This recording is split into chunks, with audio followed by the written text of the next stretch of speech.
Did you know in the Viking world there were zombies?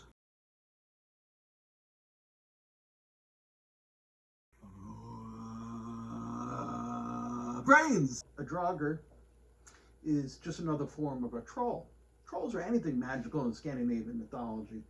Look at the different words they have in Scandinavia for magician or sorcerer. They have trolleri, trollkunster, trollman, trolldommer.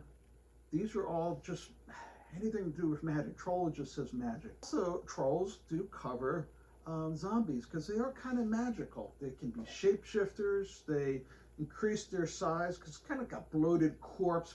Also, they're magical. They could appear in the woods like a wizard. Just think of maybe like Gandalf the Grey if he didn't really come back and be friendly and his nose fell off. Not that pretty, pale blue. Well, maybe not gray like Gandalf, but the pale, like corpse blue or pale white.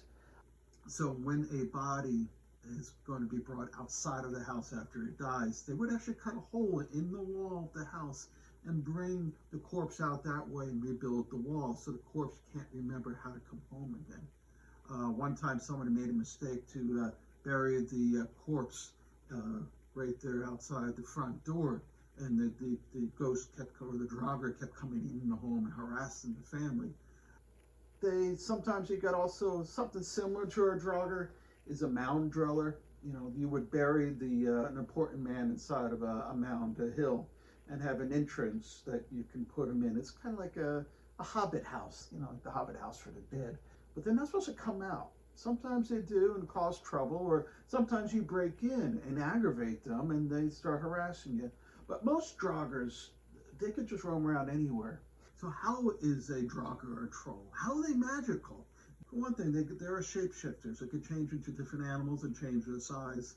They could appear as a bear and jump out at you in the woods. They kind of like change their size as like a bloated corpse you found in the water. Just get all puffed up. Under a cloudness of darkness, they could come off and pretend to be a friend of yours and lead you astray. They could also tell the future, as in one story where Odin dug up Golvik, who was a very magical vulva, a woman who could do cider, and told the future for him, told him about Ragnarok and the events at the end of the world and the new world coming about afterwards. Another thing they could do is they could grow their beards all the way down to their feet. I don't know if that's really magical, but also like in death, you know, you grow your nails and they're almost like cat zombies in some stories because you get these claws that gouge out your eyes. What else makes a Draugr magical? They're kind of like the vampiric in a little ways, but they don't really suck the blood, but it is contagious. So there was Glamour, who went out in the field to protect it from a ghost that was harassing all these shepherds, and the ghost killed him. And he came back, Glamour came back as a Draugr. A ghost is something immaterial though, like a moonbeam, something just that could walk through walls, where a Draugr has a body. It's still corporal in death. They can really hit you over the head if they wanted to. You know. The only way to kill a Draugr is to cut their head off. It was a violent world back then. Even after death, it'd still be a little violent. I read somewhere, it seems to be more modern, maybe 18th century connotation to Draugrs, like to drag. You know, like they were slow walking. Another reference later on was that they're kind of like an idiot. You know, like kind of the, we get it from the zombies later on in the movies. Did you ever get confused when they talk about fairies? And one instant they talk about a little garden sprite or something like that, and then the next they talk about an elf that's bigger than we are.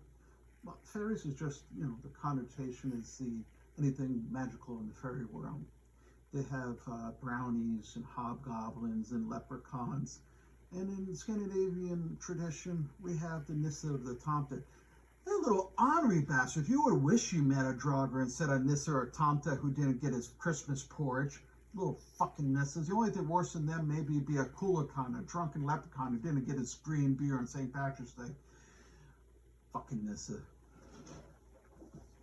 Fucking Nissas.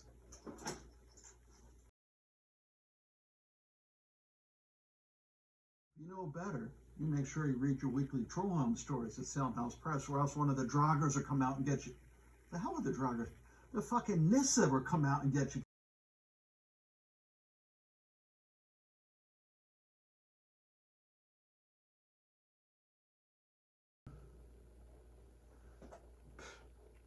Fucking Nissas.